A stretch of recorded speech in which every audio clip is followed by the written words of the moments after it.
Well, obviously, we're just asking voters, who they're going to be voting for, where they're from, who they expect to win the debate, and what is the big moment do you think Donald Trump could have against Kamala Harris? Can you go ahead and answer those questions? For sure. I'm from Ohio, and I'm going to be voting for Trump here. And I was actually the Lucas County coordinator for the Kennedy campaign here until he endorsed Trump. Oh, wow. So you were originally not voting for Trump beforehand. Correct. Yeah. Oh, man. So tell me about that. How do you feel about Kennedy's endorsement, and what kind of made you, switch over to Trump? I'm assuming it's because of the Kennedy endorsement, but there's probably a little bit more complexity to it. So go ahead and break that down for me. For sure. Yeah, no, since the Aaron Rodgers endorsement of Kennedy, like way back when he was playing football last year, right? I think that I was all in on Kennedy. I've been compulsively reading his books and all of the COVID stuff. I ended up voting for Trump in 2020 exclusively off of the COVID issue because I was terrified that Biden was going to be able to get a vaccine mandate put in place, right? And he tried. And Trump's Supreme Court is actually the only reason that we didn't end up with that OSHA mandate. So that was a huge deal for me. But I still think that, he could have done better with COVID. I think that, there's definitely some policies that I disagree with him on. And I definitely, at least in 2016, suffered from Trump derangement syndrome, like a lot of people, right? And, Kennedy was just this really great figure, and I still really have a lot of respect for him. And, I don't agree with all of his policies either, but I think that the COVID thing being as big of a deal as it is just for freedom in general was huge for me. And, I was going to ride with him all the way to the election. And I think where it all changed was the Trump assassination attempt, right? I think like a lot of people, if the election was held after that day, I would have voted for him even without a Kennedy endorsement, right? Like, it's just like, I can't believe that. And then the reaction from people on the left where it's like, I wish they didn't miss and stuff, that like, it's just disgusting, right? And so you have that impulse in you, just right after that, right off the bat. If they would have held the election the day after, he probably would have gotten New Jersey. Because we already had it. We had it close. We had New Jersey modeled out as like a 2-point win for Biden. And so if they would have held the election the day after that, Trump would have won New Jersey. He probably would have gotten really close in Colorado. And I have him a lot closer than most people even think he is. I mean, I have him losing by 8 to 9 in Colorado. And this is Harris losing the popular vote by 2. Trump was probably going to win he was on track to win the popular vote by like 10, 11. He was on track to lose. Biden was on track to lose very badly. And what's quite funny is I did a modeled average. Obviously, I have one now, but I also did it for Biden going a month back right before he dropped out. And my average ends up being a +7 national environment for Trump. And that's before we could have probably gotten a lot of post-assassination attempt data from that too.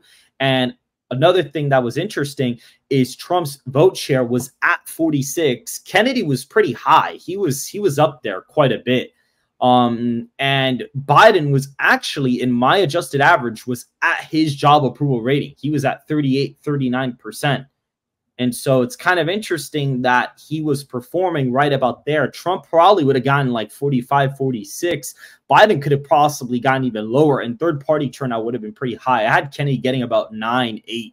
And that might have been underestimating him. So he probably could have gotten. I think so. Well, a lot of the polls that had Kennedy on it had him hidden behind a wall, right? It's like you have to click the other button and then it's a list of all the other candidates. It's not just like one list with all of them there. So I think that he definitely could have hit double digits for sure. No, 100%.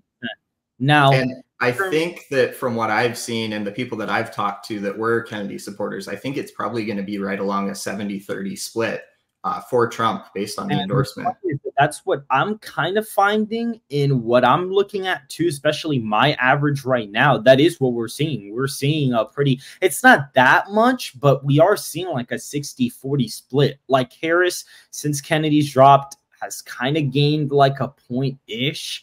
But Trump's gained a little bit more. He's gained like 1.5 points since Kennedy dropped out. So there is a disparity there. There is. It's real, and it is favoring Trump. So any votes he could have netted from Kennedy is going to help him out. 100%. And even like the New York Times today, which is the liberals' favorite, you know, A-rated pollster, now has Trump up by 2 when you look at the full field. Now, it did actually oversample Republicans by 3 points. So when you weigh the electorate, it does actually make it tied. And that's why I like having my average. But at the end of the day, it still has a Trump popular vote win. And the Biden recall vote, I think it was Biden +2. So even if you shifted it to Biden +4, it would be a tied national popular vote. So it's like, and if he's tied in the popular vote, there's a good possibility, even if he's tied, he's probably winning New Hampshire already, because they don't have a lot of votes. Like, you don't have to shift New Hampshire that much. If you were to shift New Hampshire from red to blue, it's going to change the popular vote barely. So if he's tied in the popular vote, there's a good chance he's pretty much winning. He's probably winning New Hampshire in the states that I'm suggesting he's winning. But looking at the debate with Kamala Harris, what do you think Trump's really going to be able to nail her on, and who do you expect to kind of win that debate? Well, I think especially from the Kennedy perspective, right? It's, you know, it's like the drinking game during the debate, right? It's like drink if she brings up threat to democracy.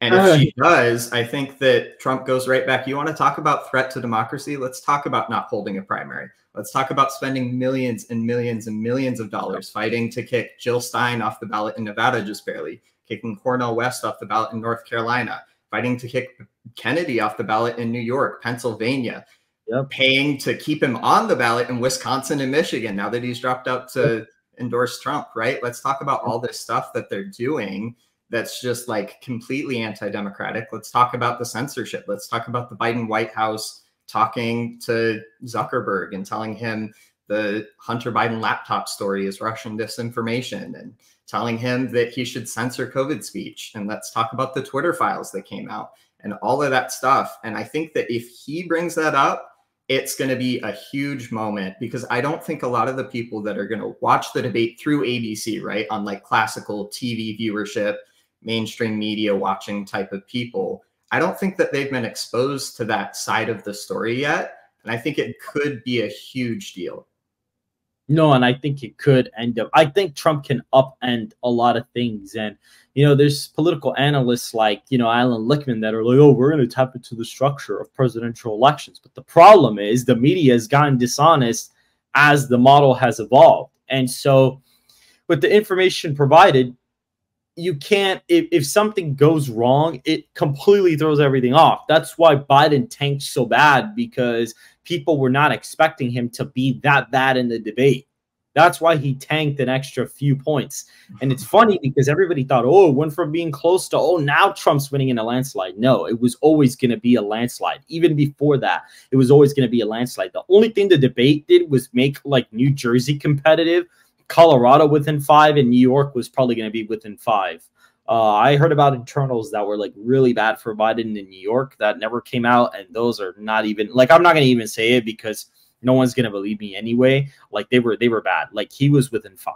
Like, it was, and on the lower end too. Like, it was bad. Like, his internals were bad, and I got that relayed to me by certain people. So that was pretty fascinating. But I do think that right now it's just Trump is at where he was before the Biden debate at this point, probably a pointer, a little bit behind that. He's probably like maybe 2 or 3 points behind where he was. But I mean, when it comes to Trump, if he's behind only a few points from where he was before pre-debate, it's like he probably is gonna, if the debate goes well for him, he'll probably pull through. And yeah, it completely makes sense. A lot of people who felt like, oh yeah, like Kennedy got screwed in the DNC and in the independent general election, a lot of them are probably like, oh, well, we might as well vote for Trump, because it's like he actually won a primary. She didn't even win a primary. And it's like they're taking for granted all of the voters that voted for Biden in the primary, acting like all of them are going to turn out for Harris. And I don't think that's true either. Now, will most of them turn out for Harris? Probably. But I'd say there's about 1 million, 2 million of them that may not turn out. It's very possible that 1 million or 2 million of them are like, dude, what is this? Like, no. And to think that she doesn't have the same problems with the Gaza people is ridiculous. She has the same problems with them, and it's only going to get worse because she's completely bending the knee to Israel on certain issues, but then wants to help Gaza. Like, she's trying to appease to both sides. Trump is more on like the Israel side, and you have all these like alt-right winger people. Oh, he bent the knee to Israel, but he's always been like that. Even in 2016, he was like that. So I think it's stupid when they try to come up with stuff like that. I don't know what's going on with Nick Fuentes. I think that there is some Fed suspicions with him. There's footage of him on January 6th, literally telling protesters, oh, go inside the Capitol, guys. We're almost getting in. And there's like a picture of him with somebody from the FBI having dinner together. So he's a little shady. A lot of these alt-right people that are saying, oh, Trump flip-flopped on everything, all the Kamala conservatives, the DeSantis people, oh, abortion, oh, he backstabbed the base. Again, he was never a hardliner on abortion. The reason why I'm bringing this up what are they going to do, vote for Kamala? Well, some of them are, unfortunately, or at least they claim to. Over abortion? Yep, stupid. Yep, it's really dumb. A lot of them that are saying they're voting for Kamala are people that have to have abortion not fully banned, because if it is, then they won't have a job. So those are the people that are saying they're going to vote for Harris and that want Trump to lose, because if they make any progress on the pro-life movement, less and less people are going to be paying attention to their stuff. So that's also. Were they voting for Trump in 2020 if that was the case? Yeah, but you know, the Harris campaign has been astroturfing a lot of this, and even Biden's campaign was like super astroturf too. Like, they've burned through a lot of their cash. Like, a lot of the money they've raised, they've burned through a lot of it. Like, Mark Cuban has been going around tweeting for Harris. Stephen Curry is going around endorsing Harris. Do we really think that he just did that out of the kindness of his own heart? No. Harry Sisson has like a new beach house. Come on. It really is. He's selling real estate. We got to cut the crap here. They've burned through a lot of cash, and even on Twitter, like, there are posts that you can see based on recorded numbers. Like, they burned through their cash. We don't know exactly where it went, but they burned through their cash. And a lot of the money, they burned through all their cash, and they're like tied with him in fundraising in all the swing states, or like barely ahead in some of the states. And the only reason why they're not is because Trump still has cash on hand that he's probably saving up for later on. I don't know if he's going to use that for that. And also too, like, not a lot of people be watching TV like that either. So it's not like he completely has to rely on that, especially with the group he wants to target, which is young men from age 18 to 35. It wouldn't really make sense for him to be targeting them through TV. Like, I don't watch TV. A lot of the TikTok stuff's doing the campaigning for him for free. That's why I think in the future for presidential politics, like, you're going to see the Democrats outspend the Republican like 10-1 and possibly still be competitive, because Republicans are going to rely on like organic, marketing, like through TikTok and podcasts and different things. Like, it's going to be a little bit different. Like, you can see these big disparities in spending on the presidential level and still have a close race because of that. Like, even this even proves my point. Brandon Herrera in Texas ran against Tony Gonzalez, and he narrowly lost that race, and he literally got outspent. Like, I think Tony Gonzalez was spending like $10 million on that race to defend his own seat in a primary, and Brandon didn't even raise 800,000, and he barely lost that race. I was also the most accurate forecaster for that race. I had a Gonzalez +7, and it ended up being like 0.5. Everybody else had Gonzalez winning by like 20, 30 points. I got the closest. But no, yeah, it's looking, I think with the debate, it's looking good. They've talked about how she's having somebody pretend to be Trump or something like that. Like, it's so silly. Like, that, why would you do that? That's like so dumb to me, because it's like Trump is the least predictable guy in the universe. Like, how are you gonna sit there and try to have a stereotype? And I think that's gonna backfire, because the chances that they have somebody accurately representing Trump is like 0%. I'm gonna call it right now.